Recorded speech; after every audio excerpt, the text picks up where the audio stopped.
আজ বানাচ্ছি শিকাঞ্জি। এটা গরমে প্রচন্ড ঠান্ডা লাগবে শরীর, বড় ছোট সবাই খেতে পারবে। এটা বানাতে জিরা, গোলমরিচ, চিনি, বিট লবণ, সন্ধুক লবণ, বরফ, জল। জিরাগুলোকে ভেজে নিচ্ছি। বন্ধুরা, জিরা আমার ভাজা হয়ে গেছে, এটা একটু ঠান্ডা হলে গুঁড়ো করে নেব।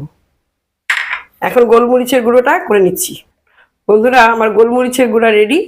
এবার আমি জিরার গুঁড়োটা করে নিচ্ছি।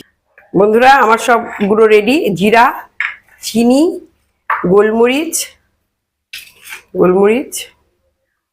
বিট লবণ, সন্দুক লবণ।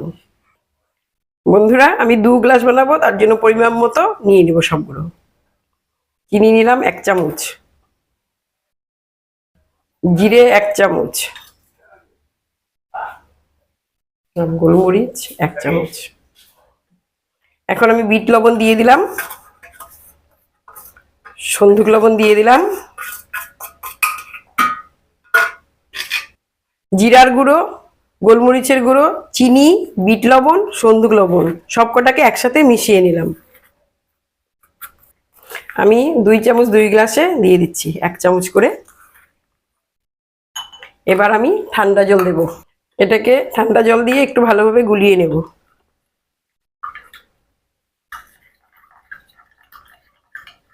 আর একটু জল দিয়ে দিচ্ছি।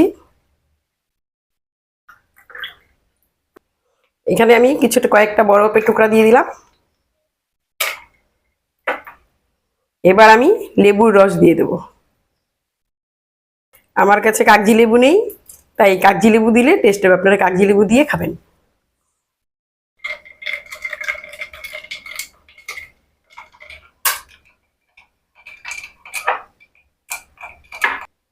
আমার শিকাঞ্জি রেডি।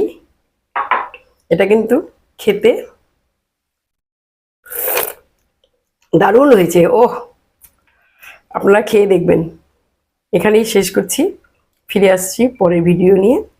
ভালো থাকবেন, সুস্থ থাকবেন, লাইক কমেন্ট শেয়ার করে দেবেন।